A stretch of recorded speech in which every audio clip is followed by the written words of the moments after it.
Hi everyone! Punta tayo sa labas. Kamusta kayo? May ipapakita ko sa inyo. Natutuwa ako ngayong araw na to. Kaya pala kulimlim. Alam niyo na. Alam niyo na kung bakit kulimlim. Yun! Umuulan. Tingnan nyo guys, umuulan. Buti nakauwi na kami. Nakikita nyo ba na umuulan? My God, tagal kong inintay to. Sana tumagal yung ulan para mawala yung amoy alimuog. Ayan, ang ating, tignan nyo malaki na agad. Malaki na agad. Laging may mga dito guys yung pag nagsisiga ka, may mga abo-abo. Yan. Minsan may nagsisiga kasi ng madaling araw dito sa amin. Hindi ko alam kung sino. Tapos nag-aamoy-amoy usok. So, yan lang. Gusto ko lang magpakita sa inyo ng ating mga halaman. Ang happy-happy nila ngayon kahit na summer. Pero guys, meron ako ipapakita sa inyo. May casualty na po ako. Tignan nyo yung aking mga... Ay, may isa pang natitira. Black Prince ko guys. Ayan, nangamatay na sa sobrang init. Ito natutuyo si Hamel Sunset. Kung hindi ako nagkakamali. Para siyang, hindi ko alam kung family to ng Jade. Pero, tingnan nyo naglaga siya. Naalis siya. Tinatanggal ko lang yung mga yung mga nagbabrown. Sana tubo. Ayun naman, may mga tumutubo naman bagong dahon. Siguro, mainit lang talaga. And yung mga nalagas dito is yung mga yellow. As in yung mga full moon ang variegation. Pero tingnan natin kung may hindi naman siya bulok. Siguro dahil nga mainit lang. Pero ito naman, sina Jade na variegated. Hindi hindi siya gaganon. Pero wag naman sana. Wag sana. Ito pa si Carly Jade na variegated. Ayan May binili akong Carly Jade na malaki guys. Sabi ko hindi na muna ako bibili ng succulent ngayong summer. Hindi ko mapigilan ba? Kasi nalulungkot ako, walang bagong halaman. Ayan Sige pa, umulan ka pa. Hindi pa naman ako nagdilig. Pero, ang dilig nila is... Ay, teka lang. Ay, dapat pala ngayon ang dilig nila, guys. At least, nadiligan sila. Ayan, kumukulay na ulit yung ating mga moonstone. Si Choco Moonstone. Ayan, kumukulay na. Eto, guys, nawawala-wala yung kulay ni RZ. Pero, nabulok yung nasa gilid kasi sobrang init. Hindi ko mapakita sa inyo, kayo na lang tumingin ayan nabulok para hindi ko makita guys pinakita ko lang sa inyo. Sobrang init kasi tapos umulan, ngayon lang yung ulan, as in first time umulan ngayong summer yata dito sa Bulacan, ewan ko lang sa ibang lugar. Pero, gaganda ng mga halaman natin sa labas. Teka, tatayo ako dito. Buwis buhay. Ayan. Matibay naman to, yung ating plant rack. Ayun ang ganda-ganda ni Firestorm. Ito yung sinasabi ko sa inyo, si Peach and Pride, ang ganda niyan. Para siyang pag nasa malayo, nakakasilaw. Kaya, bumili pa ako ng ganito Tapos yung dalawa, meron pa dun dalawa. Ito, si Marpinto or si Pretty and Pink, 'di ba? Nandito siya nung nakaraan. Nandito. Tapos ipinasok ko na to si Murasaki kasi konti lang siya. Tapos ito matagal na to guys yung white na 'yan. Wala na siya. Na siya? Magaling na. Pinasok ko lang kasi hindi siya lush. Nagiging compact na maliit na Murasaki siya. Ito naman mga to, nagtutunguhan. Si si Ice, si Ice, ano nga bang pangalan nito? Coconut Eye daw ang pangalan niya. Pero yung nabilang kong seller, ang tawag sa kanya is Coconut Ice. Ice as in yellow, I-C-E, pero eye pala. Coconut Eye. Tignan nyo. Ang ganda niya. Ay, ang ganda nga ng ating mga buyag. Sinisilip ko lang kaya ako lumabas dito sa garden. Sinisilip ko dahil nag-rearrange ako dito. Hindi ko na napakita sa inyo. Nag-rearrange ako dito ng succulents kasi chinecheck ko dito kung alin yung matutuluan ng tubig. Yan. Kasi yung ibang natutuluan dito ng tubig, nilipat ko siya ng pwesto dahil nahuhukay ba siya. Katulad nito, kunwari ito, nahukay siya kasi walang pames. So ang inilagay ko dito yung matitibay na may pames. Chine-check ko din, may mga damo kasi minsan to eh. Yan, may damo. Pag may damo and tuyo na yung damo, ibig sabihin kailangan ko na rin silang idiligan kasi tuyo na yung damo. So nauuhaw. Tingnan nyo to. Kakalipat ko lang dito ng pwesto na to, pero sa sobrang init, ayan o, naluto yung kanyang stem. Ayan o, naluto. Pero okay naman dito. Kasi ginagawa ko tong compact. Hindi ko alam kung sino to. Si Mule to. Mule na nagkaganyan kasi alam nyo na pag ako ay nagpo-propagate, hindi ko muna sila gaanong pinapaarawan. So, naging leggy yan. Ngayon pa lang siya nag-i-start na maging compact. Titingnan ko lang tong si ano. Ayan o, tignan nyo. Ay, nakaharap lang sila guys. May binili pa akong, ay, nasunog pala to. Sa sobrang init. Tingnan nyo oh. Nasunog pala.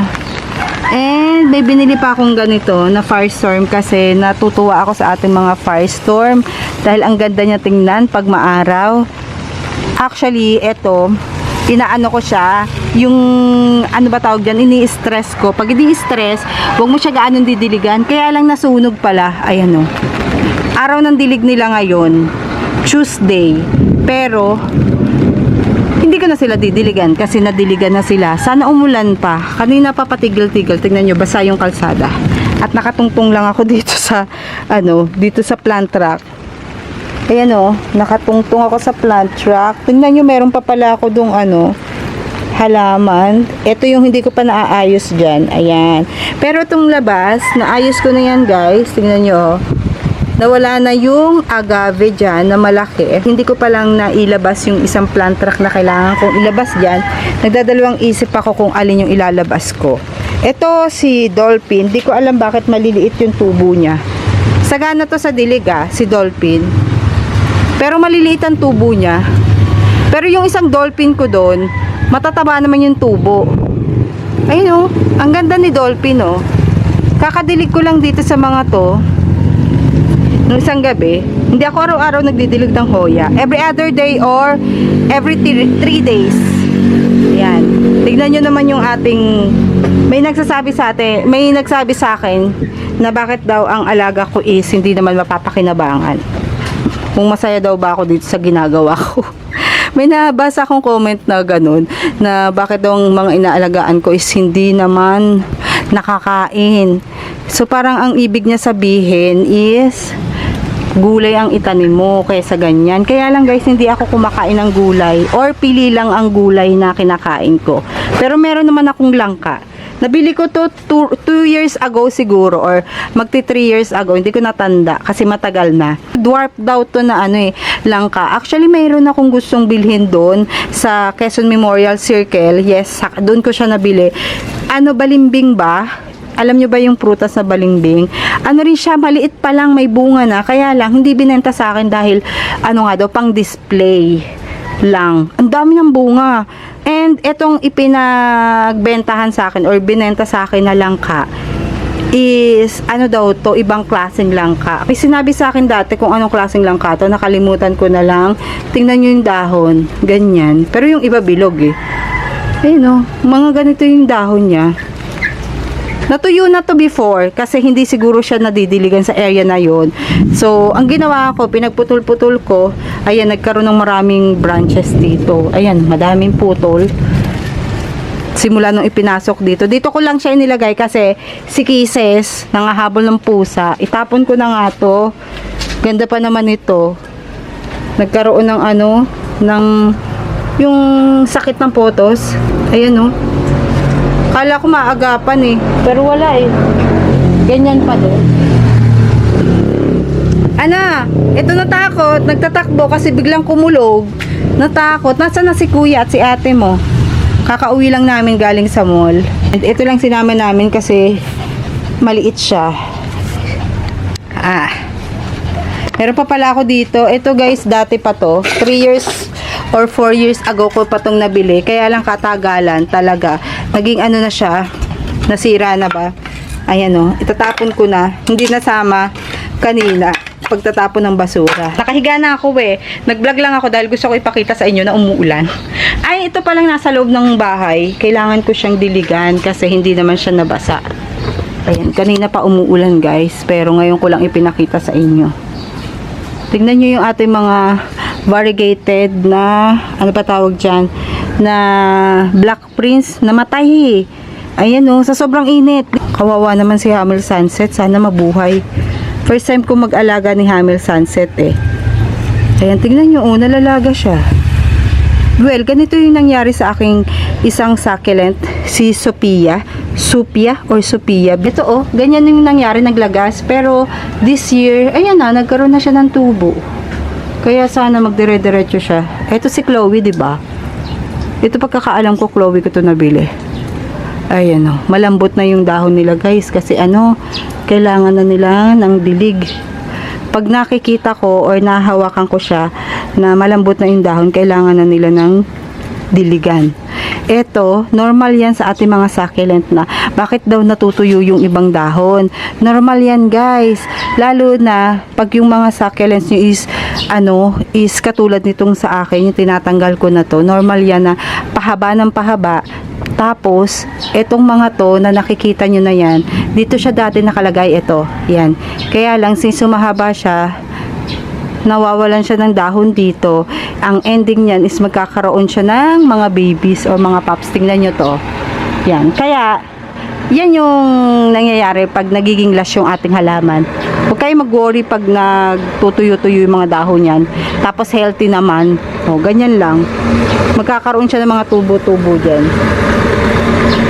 Bango nito, si Klaba. Sa gabi lang ito mabango. Or pag 6 o'clock, mabango na si Klaba. Yung isa kong Klaba, hindi mabango. Ay, nasusunog. Ala, sa sobrang init guys. So, tingnan nyo, hindi yan ganyan dati. Nasusunog. Hindi nila kaya. Kasi kahit ako, hindi ko kaya. Eto guys, tignan nyo, si Roma. Naputol na yung isa. Ito, naputol na yung isa kasi na stem rot kasi dito siya nakalagay.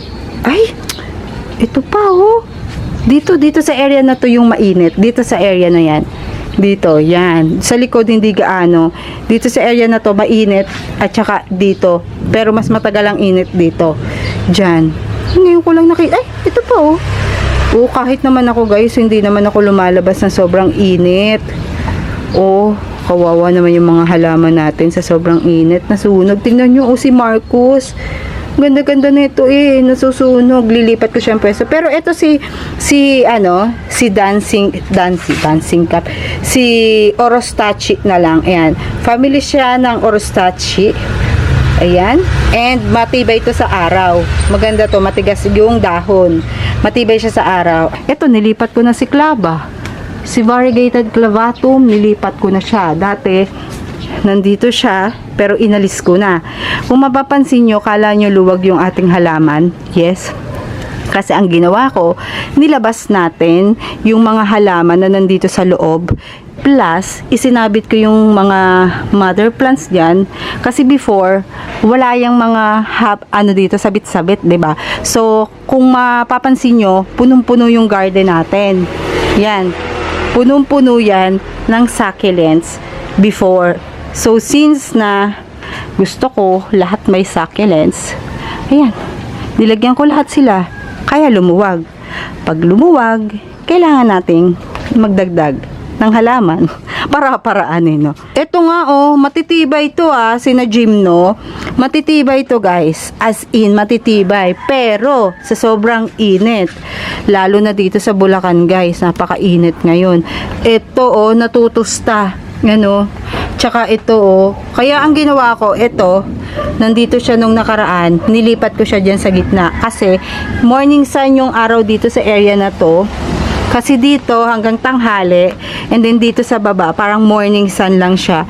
Tapos, wala na yung araw. And then, dito sa area naman na to, dito sa, Iba-iba kasi yung araw guys, kasi dalawa yung pumapasok. Isa dito sa gilid, yung araw. Tapos, may nag-uumpisa naman dito sa morning, hanggang dito, alauna, dito or before 1, dito na siya sa gitna. Hanggang dito na. Dito na siya magi-stay hanggang 3 o'clock ng hapon. 3 o'clock na ngayon, pero wala nang araw. Kasi kanina pa, mga alauna, sabi ko, bakit parang ang gloomy ng panahon? Feeling ko uulan ka ako. Ganyan, sabi ko, malabo, hindi uulan. Pero umulan ngayon. Kung kailan nakahiga na ako sa kwarto. Tingnan nyo, eto naman si dolphin. Yung sinasabi kong dolphin na mataba. Ayan o, yung isang dolphin na mataba. Pero ang bagal magdahon nito. Yun namang nandun, ang bilis magdahon, payat naman. Ayan. Ang sisipag magbulaklakan itong ating mga astro, oh. Lahat yan, nagbubulaklakan na guys. Ito naman, sa sobrang init ng araw, tingnan nyo, tumitingkad na rin yung nila, yung mga kulay nila. Ililipat ko tong mga to ng pwesto. I think dito, kasi matagal yung araw dito. Tapos may ilalagay ako dyan. Hindi ko pa mawari kung ano yung ilalagay ko. Naninilaw din yung Josebuno ko. Ayan o. Dito sa area na to, ay hindi siya naninilaw, nasusunog. Tignan nyo, wala naman ako mapaglagyan sa kanya. Kung dun ko naman siya ilalagay sa area na yon, pag ginagamit yung hose, especially pag hindi ako yung nagdidilig, tapos doon sa ilalim isinusuot, masisira ng iba. Pero pag ako lang, maiingatan ko to. Kaya lang minsan kasi nagpapadilig ako ng mga houseplants natin. Ayan yung mga houseplants natin. Ayun na. Ayun na. Cotton! Hi! Taba! Taba! Porket wala nang ulan ilalabas ko na to guys kasi buhay na siya. Paano ko nalaman? Tingnan nyo yung before sa mga nakapanood nang nagripat ako. And then may nakausli. Eto na siya. Ayan na yung nakausli. Tapos ito pa yung isa, 'di ba? Dalawa 'yon. Ayan na, lumabas na siya, 'di ba? Natabunan siya before. Ngayon lumabas na. Tapos sa gitna, may mga bagong tumutubo. Ayan oh. Ayan. Ito, ayan oh, may mga bagong tubo. Ayan na 'yan. Gusto nila yung pagpo-propagate na ginawa ko sa kanila. Tapos ililipat ko sila. Ito yung isang to, maganda to guys. Tingnan niyo yung kanyang dahon oh. May mga guhit-guhit. Ay hindi kita sa video. May mga guhit siya oh. Yan. Tapos nawala na yung mga dito, yung sira. Yung mga puti-puti. Hindi ko rin siya gaano dinidiligan. Tong mga to. Nandito lang sila. Basta kung kailan ko lang sila diligan. Hindi naman sila maselan. Sabi nung iba, well, may mga sansevieria talaga naman na pag diniligan mo sa gitna, malulusaw. Pero, sa mga katulad nitong halaman ko na to, hindi naman. May mga masiselan lang talaga. Yan tanggalin lang natin. Dami mga tubo Ayan, makikita nyo sa gitna, mga tubong bago. Baka kasi sila mabigla pag inilabas ko. Ang iniisip ko, eto mga to, ilagay ko muna dito dito sa gilid. Diyan, wala namang nakatanim. And then urong ko na lang, pakonti-konti, iuurong ko para maano sila, masanay ba. Eto na yung ating tingnan nyo malaki na sila. Tumataba na sila guys. Yung ating Veltana, ito, syempre, bagong tanim, nag-a-adjust, natatanggal yung mga dahon ba, or umiinom sila sa dahon. Nauuhaw ako. Grabe ang init ngayon. Iniinuman nila yung mga dahon nila, kasi hindi ko pa sila gaano dinidiligan. Naririnig nyo pa ako? Kasi umuulan na naman. Ito naman, natatakot. Dati to hindi natatakot sa ulan. Ngayon takot na siya. Tingnan ko to. Ayun ang ganda Ganda-ganda talaga ako sa kanila. Hindi na ako magdidilig. As in, hindi na tayo magdidilig. Ayan Ang inilipat ko dyan si Super Bomb guys. Kaya medyo nanilaw. Ayun si Super Bomb. Pero carry lang, kahit manilaw siya. Ito na-overwatered ko yata. Kasi nagdilig ako last week Full watering nung ginawa ko. Alisin lang muna natin itong mga brown leaves.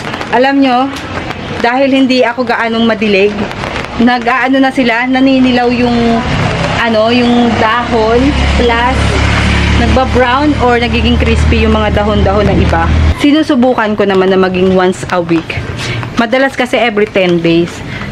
Minsan nagdidilig ako lupa lang. Lupa, I mean yung ganito lang. Tapos wisik-wisik, misting ba kung tawagin. Kasi kung magpo-full watering kayo, let's say every 10 days ako nagdidilig, full watering yun, as in yung tumutulo yung tubig sa ilalim. Pwede naman after 4 days misting, yung parang ulan-ulan lang or spray-spray, ganun lang ang gawa ko. Cute-cute mo naman. Ayun pa yung isa kong sasabihin sa inyo, na pag mga hindi nyo kilala yung mga halaman or mga succulents nyo, damihan nyo ng pumice or lava rock. Ito malalaki pa tong lava rock na to. Merong kasamang lava rock to sa ilalim. Para pag nagdilig talaga kayo, tulo yung tubig agad-agad.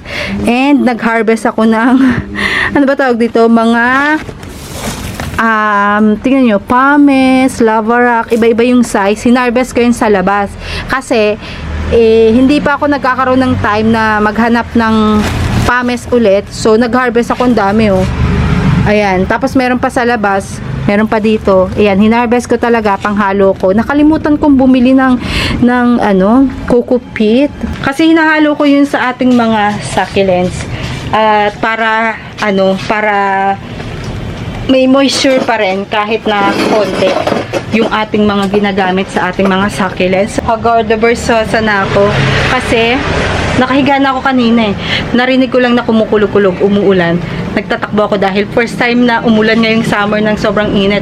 Kasi nung nakaraan 40 dito, merong time na 42 degrees sobrang init. As in, sobrang init. Nandito lang ako maghapon sa loob ng bahay kasi sobrang init. Well, actually, kahit yung singaw ng electric fan, di ba, mainit na. Kaya kaya ligo lang ng ligo. Napakwento lang ako sa inyo para naman may update akong vlog sa inyo ngayon. Sa susunod na video natin, hanap tayo ng mga gagawin dito sa garden. Actually, madaming gagawin dito sa garden, pero hindi ko na nabablog dahil nababagalan ako sa sarili ko pag nagbablog ako ng may ginagawa. So, pag madaling araw, ay, guys, yung isa kong aurora, nalusaw din. Ayan wawa naman. Si Aurora, nag-try lang din ako nito Ayan na po sila. Sabi guys sa balita na mas mainit daw ang May. So ingat-ingat Ang dami pang mga ngayon, mga sunog-sunog. May parating na ulan. Ayun na. I-enjoy ko lang muna yung ulan. Yung inaabangan ko pa, yung papatakan ng ulan dun sa labas. Baka naman ingay. Baka mapunta dun sa mga succulents ko na yung nandun sa plant rack, yun yung inaantabayanan ko, yung mapunta yung mga tubig ulan na tumutulo dun sa ating mga succulents dun sa labas. Mukha namang nagdidilig lang yung ulan. So dito ko na i-end ang ating vlog at ako'y manunood na ng TV. Bye!